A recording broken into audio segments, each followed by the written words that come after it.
परंतु ये बीच की अवस्था है, बीच की ऐसी अवस्था है जहां पर अभी परमात्मा का आनंद तो नहीं मिला है, लेकिन बुद्धि से ग्रहण होने वाला जो सत्व गुण का आनंद है, वो जो अतीन्द्रिय है, इंद्रियों से उसको कभी नहीं अनुभव किया जा सकता, ऐसा सुख मिलता है। लेकिन ये भी परमात्मा के आनंद के सामने निकृष्ट है। और अगर हम यहाँ पर बुद्धिग्राह्यम का अर्थ जो आत्मा की स्वाभाविक बुद्धि शक्ति है उसको ग्रहण करें, तो हम इसको इस प्रकार से कह सकते हैं कि आत्मा स्वयं में ही परमात्मा का साक्षात्कार करके और अपनी जो स्वाभाविक बुद्धि शक्ति है, निर्णय शक्ति है, उससे और परमात्मा की सहायता से परमात्मा के आनंद को ग्रहण करता है। तो दोनों प्रकार से अर्थ कर सकते हैं। तो ऐसी स्थिति जो बुद्धि से ग्राह्य सुख है, उसको उस आत्यंतिक जो बहुत ही सांसारिक अतीन्द्रिय है, जो मतलब इंद्रियों से कभी नहीं मिल सकता, इंद्रियों से बहुत ऊंचा ऐसा जो सुख है, उसको वह व्यक्ति जानता है, अनुभव करता है और उस सुख में स्थित रहता हुआ यत्र च एव स्थितः अयम तत्वतः न चलति, इस सुख में जब वो ऋतंभरा प्रज्ञा की स्थिति जो रहती है, या हम यूं कहें कि जिस अविप्लव विवेक ख्याति की स्थिति, उसको यहाँ कहा जा रहा है अयम तत्वतः न चलति, अर्थात वो जो तत्व ज्ञान है, यथार्थ ज्ञान है, उससे डिगता नहीं है कभी भी, निरंतर विद्या में रहता है वो। बहुत ऊंची स्थिति है। फिर इसके बाद में अब 22वें श्लोक पे चलते हैं हम। यम लब्ध्वा चापरं लाभं मन्यते नाधिकं ततः यस्मिन् स्थितो न दुःखेन गुरुणा अपि विचाल्यते। यम लब्ध्वा च अपरं लाभं मन्यते न अधिकं ततः यस्मिन् स्थितः न दुखेन गुरुणा अपि विचाल्यते। यहाँ भी बहुत सुंदर ईश्वर की उपासना का फल बताया गया है। जो सच्ची उपासना है, वास्तविक उपासना है, जो स्वयं के अंदर अंतर्यामी रूप परमात्मा, उसकी उपासना है, उसका फल है यहाँ। इसका हम अन्वय देखते हैं। यम लब्ध्वा च ततः अधिकम अपरम लाभम न मन्यते यस्मिन् स्थितः गुरुणा अपि दुखेन न विचाल्यते। तो यहाँ पर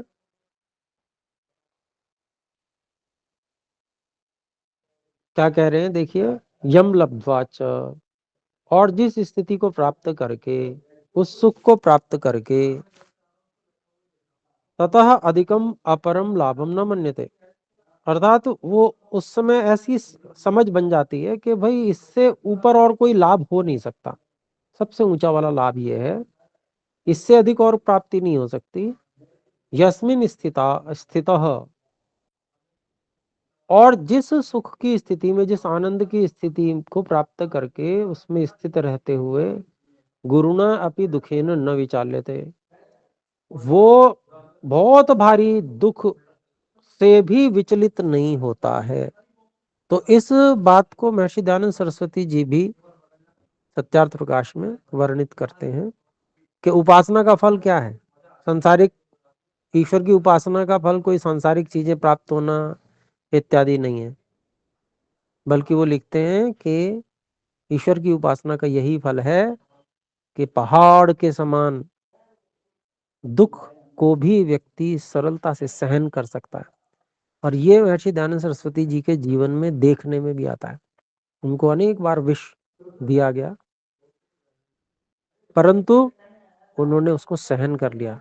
यहाँ तक कि जो अंतिम वार 16वीं वार विष उनको दिया गया, भयंकर विष था, सामान्य व्यक्ति उसको एक आध दिन भी सहन नहीं कर सकता। उन्होंने लगभग 2 महीने तक उसको, कि भाई किसी प्रकार से वेद भाष्य का कार्य पूरा हो जाए, उन्होंने उसे सहन किया और कोई कष्ट प्रकट नहीं किया। कष्ट बहुत था शरीर में, भयंकर फफोले पड़े हुए थे सारे शरीर में, और ऐसी स्थिति में भी वो, और चेहरे पर एक मुस्कान उनके सदा रहती थी। ऐसा जो भी लोग उस समय उनके साथ में थे उन्होंने बताया।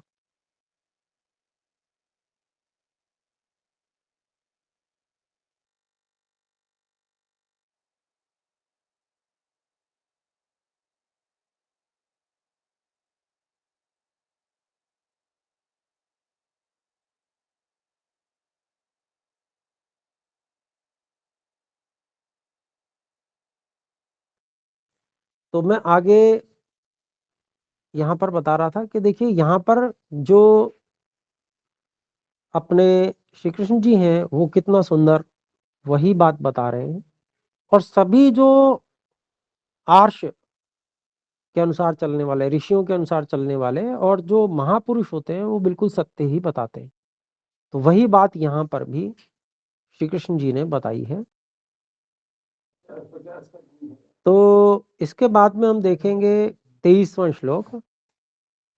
तम विद्या दुख संयोग वियोगम योग संजितम स निश्चयेन योक्तव्यो योगो निर्विण्ण चेतसा।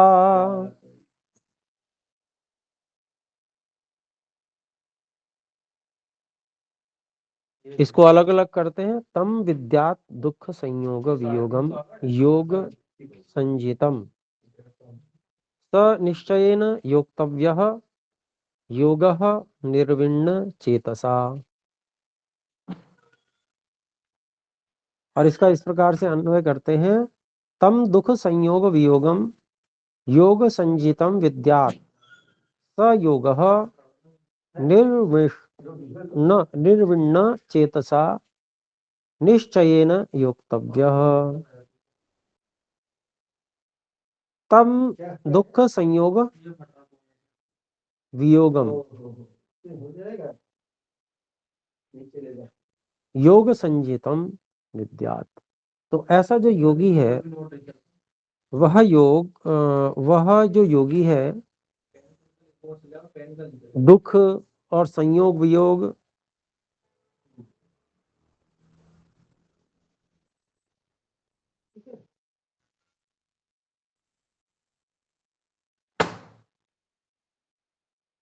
योग संजितम विद्यात्, अर्थात यहां पर ये ऐसे लेंगे कि दुख का संयोग, इस प्रकार से इसका समास खोलेंगे। दुख का जो संयोग है उससे वियोग, दुख से जो संयोग होता है उससे जब पूरा वियोग हो जाता है तो उसको योग संज्ञा से जानना चाहिए। अर्थात जिस समय योग की स्थिति में व्यक्ति रहता है उस समय उसका दुख से संयोग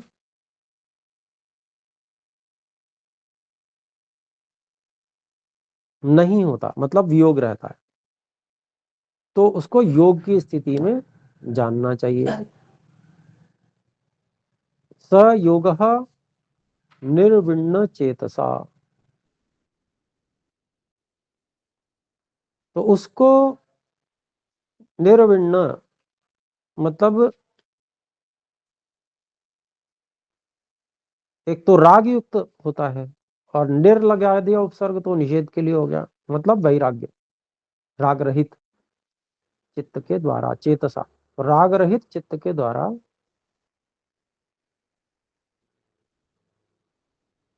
ऐसे योगी को इस प्रकार का जो इतना लाभदायक योग है उसको निश्चय से अभ्यास करना चाहिए, उसमें चित्त को लगाना चाहिए। तो पहले इतना उसका योग का फल बताया और फिर उसके बाद में प्रेरणा कर रहे हैं कि भाई देखो, इस योग से व्यक्ति को युक्त होना चाहिए। आइए 24वां श्लोक देखते हैं। संकल्प प्रभवान कामान् त्यक्त्वा सर्वान् शेषतः मनसैवेन्द्रियग्रामं विनिम्य समन्ततः। संकल्प प्रभवान कामान त्यक्त्वा सर्वान् अशेषतः मनसा एव इंद्रियग्रामं विनिम्य विनियम्य समन्ततः। ये शब्द अलग अलग किए और इसका अन्वय पढ़ते हैं। संकल्प प्रभवान सर्वान कामान अशेषतः त्यक्त्वा इंद्रियग्रामं समन्ततः मनसा एव विनियम्य।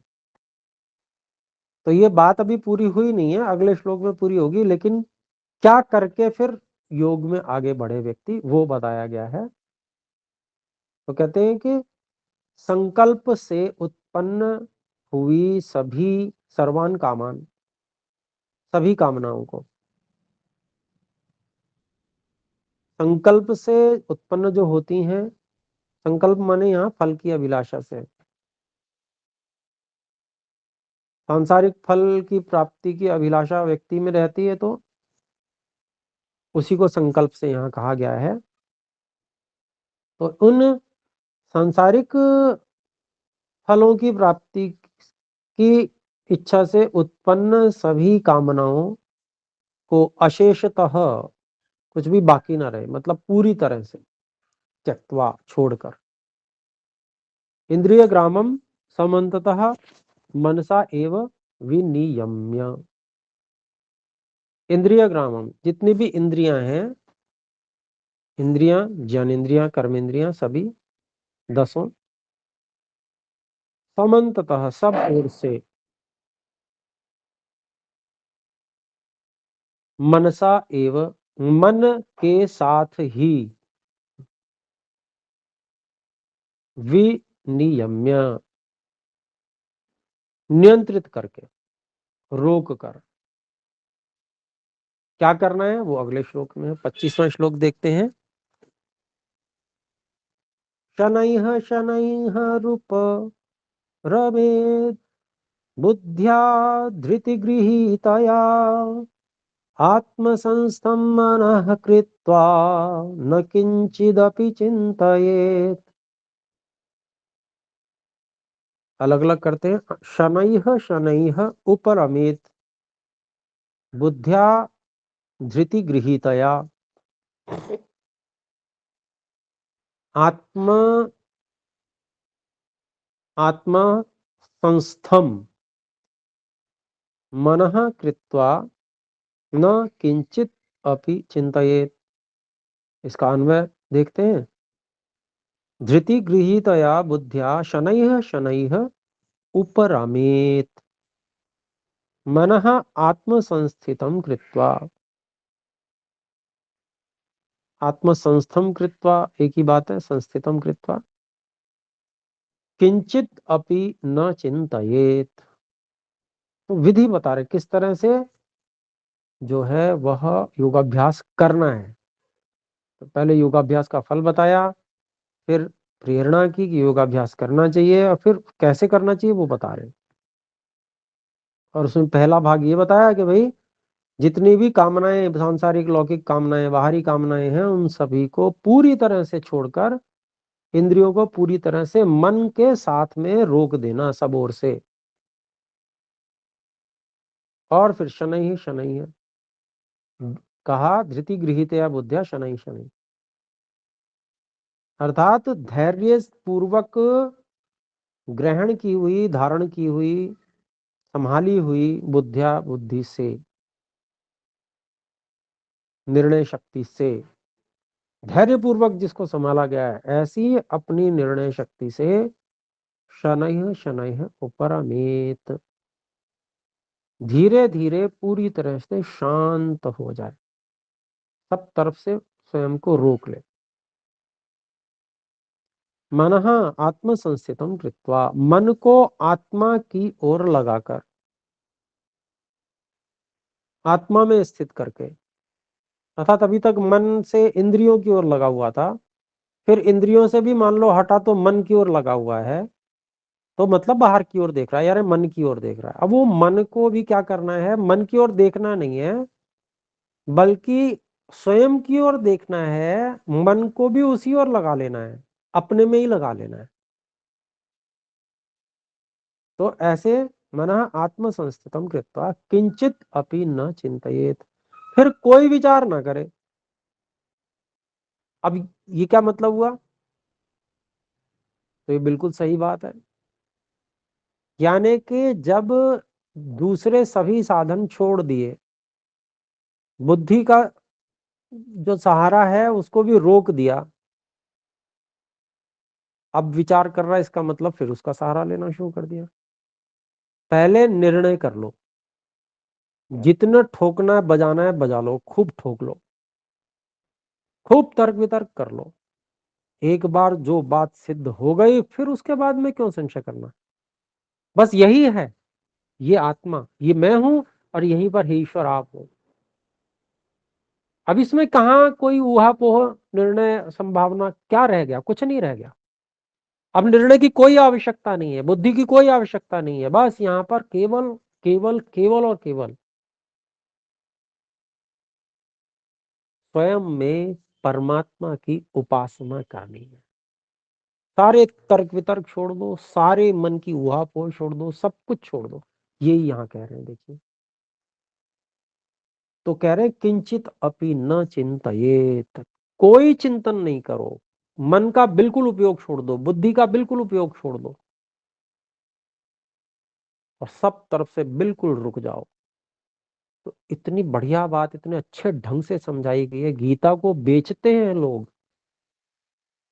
बांटते फिरते हैं लोग, परंतु परमात्मा उनको सद्बुद्धि दे कि वो गीता को ठीक से पढ़ें और योगाभ्यास को अपने जीवन में लेके आए। बड़े बड़े बड़े लोग भटके हुए हैं, पता नहीं कहाँ कहाँ भटक रहे हैं। कितनी सुंदर बात बताई। और ऋषियों के, ब्रह्मा से लेकर जैमिनी पर्यंत ऋषियों के बिल्कुल अनुकूल एक एक बात। देखिए श्री कृष्ण जी महाराज का कितना उत्तम उपदेश और कितना उत्तम चरित्र है, परंतु समझने वाले जो ये चाहते हैं कि वही, हम तो वही समझना चाहते हैं जो हम समझते हैं, तो वो वही बातें ढूंढ लेते हैं, और जो सही बात, असली बात है ना, उन बातों को बिल्कुल छोड़ बैठते हैं। तो जो अच्छी और बढ़िया बात और जो बिल्कुल पकड़ने वाली बात है वो पकड़नी चाहिए। तो ये वही बात है। आइए अब विराम करते हैं, समय हो गया। एक बार ओम का उच्चारण करें।